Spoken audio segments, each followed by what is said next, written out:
Good morning, everybody. Hope everybody is doing well. We are continuing to prepare here in Jacksonville for what we continue to be under right now, which is a tropical storm warning and storm surge warning, as well as a hurricane watch and a flood watch. Tropical storm winds may start this evening. Our heaviest winds are expected tonight through Thursday morning. We're thinking if you want to focus on a worst possible time frame, what are our worst conditions going to be? Probably 11 to 11, midnight to 12, something like that. Okay, so that's what we're looking at. Beaches and intracoastal, 30 to 50 mile per hour winds with occasional gusts of 50 to 60. High profile buildings, 40 to 60 miles per hour with gusts of 60 to 70, and inland areas, 25 to 40 miles per hour with occasional gusts of 40 to 50. We are expecting rainfall. This is better news. We're expecting rainfall of 1 to 4 inches with locally higher amounts, maybe a little bit more at the beaches, but that's really what we're looking at, which is much better, if you remember, than our projections a few days ago. So we're grateful for that, because that was an area of big concern for us when it came to flooding. We are also anticipating 2 to 4 feet of storm surge at the beaches along the intracoastal near Butler Boulevard and in flood-prone areas along the St. Johns River, Ortega, Riverside, San Marco, Southampton, St. Nicholas, as well as the Revault, Trout, and Moncrief waterways. All the regular suspects are going to have some issues with surge. But again, there may be some isolated areas that get a little above that, but we're feeling good about that 2 to 4 feet probably being as bad as it's going to get in most places. All right, you can expect river flooding at the height of the storm and at peak tides after the worst of the storm has passed, in particular Thursday and Friday afternoon. But we will see tidal flooding at high tides going into the weekend and next week. And when I talk about that, I'm really talking about water in the roads. So be very, very careful about where you're driving. We've been reminding you over and over again, as often as we can, please don't drive through waters that you can't tell how deep they are. You can get yourself into trouble that way. But we're not talking about the type of flooding going into the foreseeable future that's going to get into buildings or into homes. That's not what we're looking at. Another reminder that there are life-threatening water conditions at the beach. I was out there this morning, and what we're seeing this morning is obviously the effects of that front that's coming in that's going to help push our storm out. But that's already causing some treacherous wave conditions out there. So don't even think about it. Don't go out in the water. There's nobody out there. There's no lifeguards to save you, and we're not going to send anybody into harm's way to do that. So please just don't go in the water. New updates for you. Let's see. Our 6 city managed shelters opened at 8 a.m. this morning. We currently have 372 people sheltering in those, with another 8 special needs, so 380 in total. We're going to be managing and watching those population levels closely throughout the day, because we have some people who are evacuating up here, coming from South and Central Florida, who are coming up here to Jacksonville. So if at any point those shelters at any of those locations get above 75%, we have another shelter that is available to open in that general area of wherever that shelter that's filled is, should we need it. So we'll monitor that. If those levels get there, then we'll look at opening up to 5 additional shelters, and we have the ability to do more if we need to. So we want to make sure that anybody who's trying to get out of harm's way has a place here in Jacksonville. Our first responder safety briefing was held earlier this morning. Our emergency road access teams, swift water rescue, and urban search and rescue teams are out staging, and they're getting ready to go right now. So we are so grateful to them for all the work they do. It's going to be a couple of very long days for them, and some even more, because they'll be headed out to help others that get more hard hit by these storms. So we're truly, truly grateful for these teams. It's just always such dangerous work when you're dealing with water, and there's going to be a lot of water when it comes to this storm, especially down in the Central Florida area. Electricity, tangled trees, and all that. These teams speak to the collaboration between our partner agencies. I've got to say, it's what I'm always so impressed with every time we have a meeting and we hear what everybody is doing. I wish all of you had the ability to see behind the scenes how much coordination there is in this city, and how much effort goes into that coordination, from JFRD to JSO, JEA, Public Works, JTA. I mean, the coordination is spectacular, and it makes us able to help keep people safe, and we really We really appreciate that. JSO has 34 officers on the streets for storm duty. There'll be another 60 officers on duty tonight as Jacksonville starts to really feel those storm impacts. They'll be patrolling roadways, hotels, gas stations, and the parking garages that we have open. And we're really, really, really grateful for that support. The Florida Highway Patrol has been clearing abandoned vehicles. I know we got a question about the roadways yesterday because we've got so many people evacuating. There are going to be people who are breaking down on the highway and fender benders and all that. So the Florida Highway Patrol has been clearing abandoned vehicles and other issues and making sure our highways are clear as there are, again, evacuees from some of those other counties coming up. We ask you again, though, to please stay off the interstates if at all possible so that evacuees can get to where they're going and our first responders can get set up for the storm. It's so very important that if you don't have to be on the roadways today, just don't. Go ahead and stay home. I know most of you have that opportunity, or at least I hope most of you have that opportunity. I received a question yesterday about the construction cranes downtown where the Four Seasons is going up. They are currently tied down. That's what they do with those during a storm. They tie them down, and the winds that we receive would have to be much higher for those to be an issue in terms of collapse. So we feel good. We feel good about that, and thank you for that question. We're proud to report that JEA was able to secure some more contract line crews. They now have 59 contract line crews. That's 223 additional people to support all of our 24 JEA line crews that will be out repairing power lines when it is safe to do so. So that actually puts us, we started this process at a big deficit because so many line crews are spread out in other areas of Florida, in South and North Carolina, and places that were hard hit by the previous storm. But now we have 118% of the contract crew levels we had during Helene. And when we had 50 crews. So kudos to JEA for that hard work of getting those crews all together. JEA also has 10 contract line crews working with our emergency road access teams that will be keeping roadways clear for first responders. And they have vegetation crews out clearing trees away from power lines, which will be another important, hopefully will help us to avoid losing some power. JEA crews will be working tonight until it's no longer safe, and they consider no longer safe after wind speeds get above 30 miles per hour. Then they'll have to stand down until the winds drop a bit. Then crews will start from 6 a.m. to 10 p.m. shifts tomorrow. Night crews will work from 4 p.m. to 8 a.m. Water and wastewater may be affected due to power outages and rainfall. JEA will be monitoring constantly and deploying portable pumps and generators. Again, please be patient as they work to safely get everything back in order. It's really a big effort, and they're going to be working as hard as they can and as safely as they can. JTA has been hard at work as well. In addition to providing free rides to shelters, they have transported more than 140 people and another 11 people with special medical needs. They've also provided 6 buses to move our contract line crews for JEA. So again, you've got that coordination going between our agencies. Flood detours for JEA service will be announced today, depending on our weather conditions. Spot detours will be implemented for any debris in the roadways, and service will be suspended when and if sustained winds hit 35 miles per hour. Public Works has 20 extra crews right now out picking up yard waste. The beaches are doing the very same thing. So we are doing our very best to get as much yard waste up and out before this storm gets here. But please be patient and do not please put anything more on the curb today that does not have to be there until after this storm passes.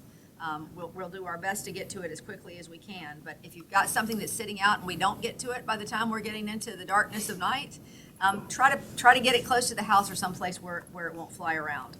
The mowing and landscaping teams are also out taking care of hazard tree tickets, and additional teams are doing final cleanup of ditches, drainage and inlets.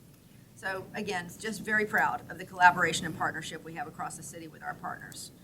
We really get better and better with each one of these storms, which in some ways, as much as we have had issues, and we have had issues, but they really have been dress rehearsals for us for the day that we are in a situation like the folks in the central area in Tampa are in right now, and we're going to be ready. We are ready, and we're going to be ready when that day, hopefully not for a long time, ever comes. In that spirit of collaboration, this next update will make you feel good.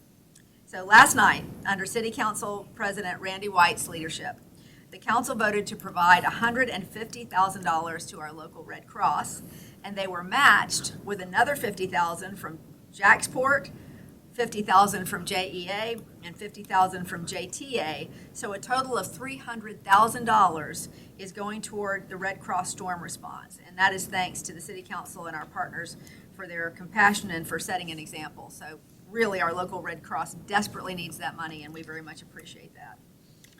Just to get through some things that you may already know, but I want to make sure that we emphasize. No evacuation orders for Duval County. While some of our neighboring counties have issued evacuation orders, Duval County has not. We are, again, asking for folks who are in a trailer or older home in a low-lying area, in an area with heavy tree canopies, just find a place to get away from those for a little while, even if it's at a friend's house that's a few miles down the road, or use one of our shelters. But when these winds come up, we just want to make sure that you're safe, the winds and waters. Once again, our shelters, we have 6 that are open right now. Atlantic Coast High School, Chaffee Trail Elementary, the Legend Center, Landmark Middle School, La Villa School of the Arts, and Arlington Middle School. Those are the shelters we currently have open. JTA will be providing free transportation to those shelters, and they started that this morning at 8 a.m. If you have any special medical needs or special need transport to a shelter, please call 630-CITY, and we can set that up for you. That's 630-2489. American Sign Language interpreters will be at Atlantic Coast High School and at the Legend Center. If you're going to one of the shelters, you're going to need to bring your own snacks and bedding if you decide to go to a shelter, along with your ID, medications, and personal care items if you have pets. Each family is authorized to bring up to 3 pets, which includes dogs, cats, ferrets, and pocket pets like hamsters and gerbils. As we said yesterday, no reptiles, please. Visit jacksready.com/Milton to get more information about what you should bring with you for your family and for your pets. And this is another piece of information. If you are leaving the area and you have your pets with you, this is true for Jacksonville too, but our hotels are pretty filled up right now.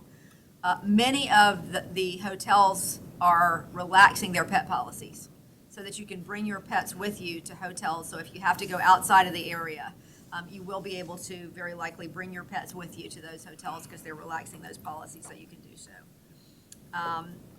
Let's see.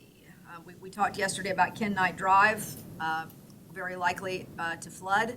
JTA is providing shuttles for those folks over to the Legend Center. JTA bus routes are continuing to run their regular cadence as long as it's safe to do so. And we'll inform you if there are any interruptions there. St. John's River Ferry is now closed through October the 10th. And the Skyway is closed and will open on the 10th as well. So JTA will communicate any service interruptions through their website, social media channels, or the MyJTA app, along with obviously our Jax Ready app, which updates everything all the time. So, on that front, on the Jax Ready app, I want to let you know that we have a new dashboard that's going to go live on Jax Ready. We've got a series of dashboards to try to increase transparency around the city. And we've added a one for Jax Ready just so you can see the usage there. And we already have tremendously greater usage for this one. I think double the usage that we had during Helene. So people are paying attention, and they are going to that app, to that website to find out information. We appreciate that very much, that our citizens are taking advantage of that. Let's see. At the airport, it is still open. A small number of cancellations have been reported, but again, you're going to have to check with your particular airline to see if your flight's canceled. The airport will remain open unless all flights are canceled, and at that point the airport would close. But right now they are open for business. If you have tickets to an upcoming event, please check with the venue to find out if that's still taking place. And I want to remind you one more time about the parking garages. This is the first time we've done this.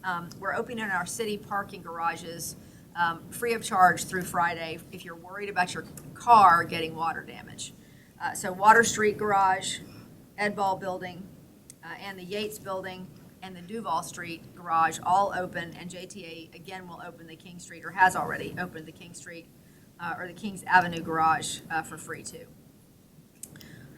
For the first time ever, we have tiger dams that are being set up to help with the storm surge at the beaches. Those are not there yet.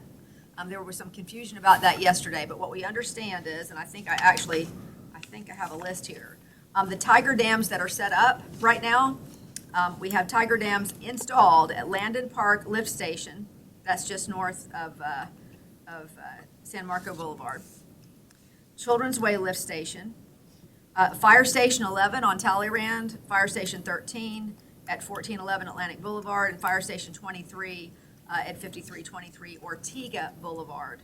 So what we're still waiting for, and we are told they are en route now, they don't take but a few minutes to set up, so this is not going to be a problem.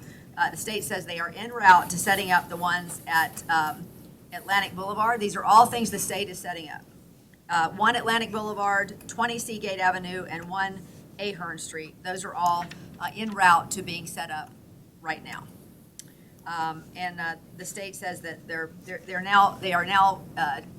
they've given out as many of those as they have. They've gotten so many requests with such a wide swath of area affected, so we won't be able to set any more up beyond the ones that I just mentioned.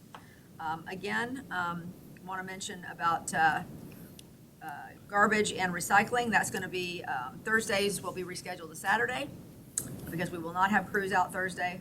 Friday collection for garbage and recycling is anticipated to occur as normal. Yard waste and debris collections will resume in an ongoing manner on Friday until all debris is removed from both Helene and Milton. So I think that is just about it. We have at 630 City, I want to let you know that we have also tried something else new this time. We have representatives embedded there from JSO, JFRD, and JTA to make sure that we can accommodate those issues very quickly if there are things that people need to know or need to be handled by those agencies. They're going to be embedded there at 630 City. They're now 24 hours through the rest of the storm. And as always, you can go to jacksready.com/Milton for more information on all of this. I know that was a lot of information. What we're going to do today is we're going to just go ahead and take questions. If you have questions for me, if you have questions for any of our folks back here, if you have questions for Al at the National Weather Service, you can ask, but we're just going to go straight to questions. And we, by the way, we'll meet back here again at 6:20 tonight. Yes. So for clarification, as people are getting ready, is it illegal to take sand from the beaches to use for sandbags? I don't believe that is legal.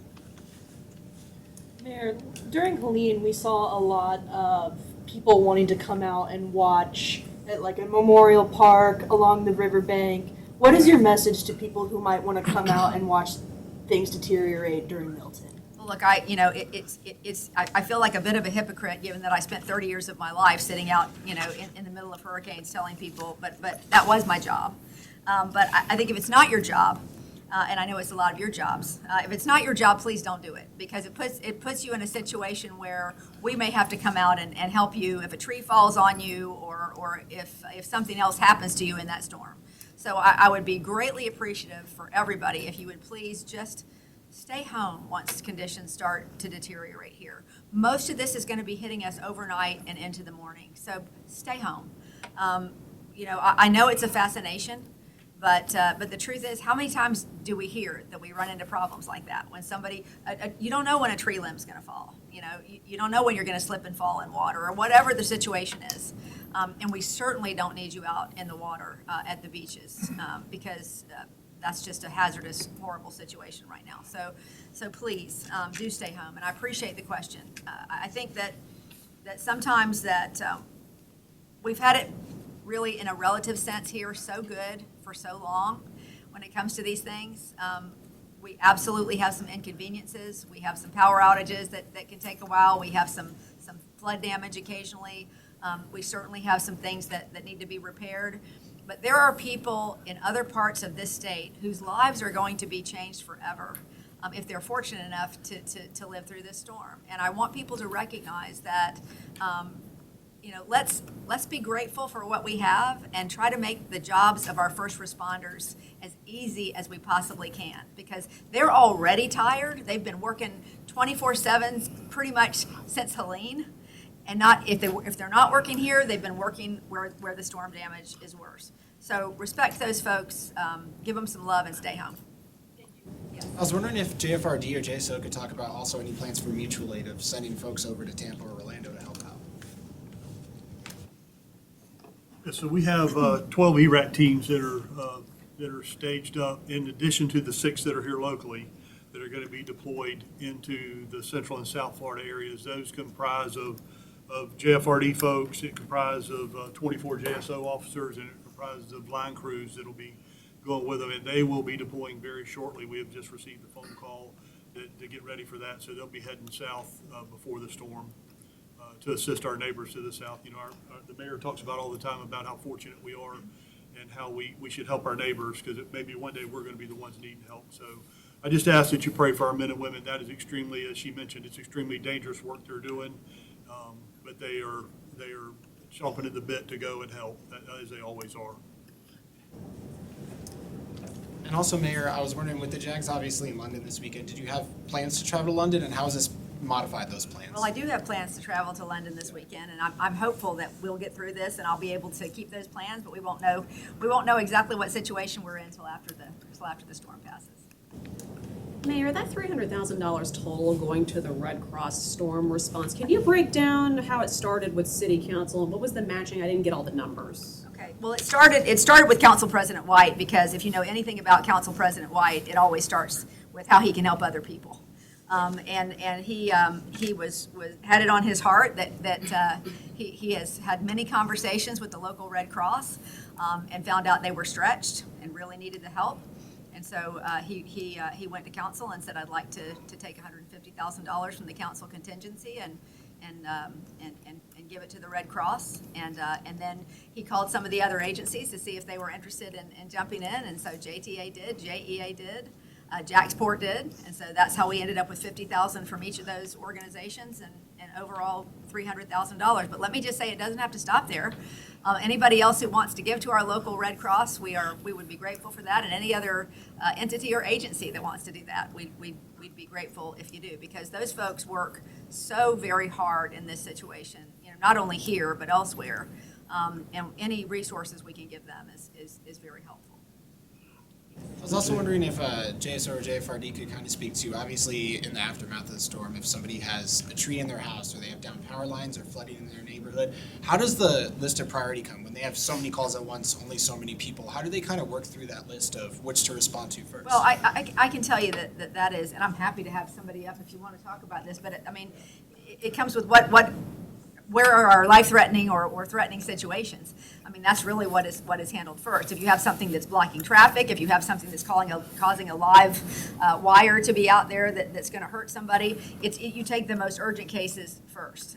But we do encourage people, you know, if they do have an incident, to let us know, and then we'll assess that situation and get out to them as quickly as we can. But that's how you do it. You just take the most urgent cases first. Yes.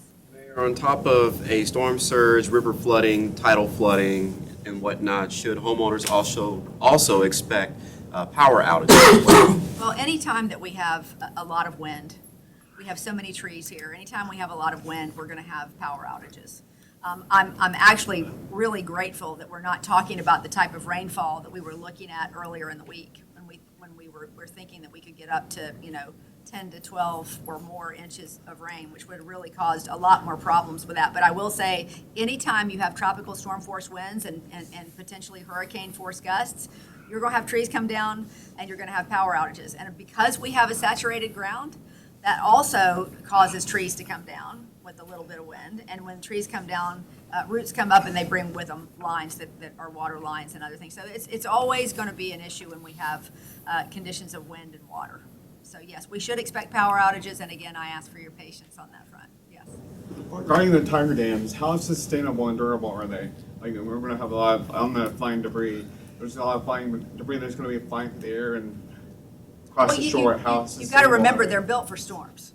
You know, they're built for storms. So from what I am told, they have been a wonderful, wonderful asset. That they are very sturdy. That it's very tough to get over them, and they've been performing very well in other storm conditions that we've seen. So we'll see. We haven't used them widespread here yet, and we'll see today and tomorrow how they do. But from what I understand, they're very sturdy.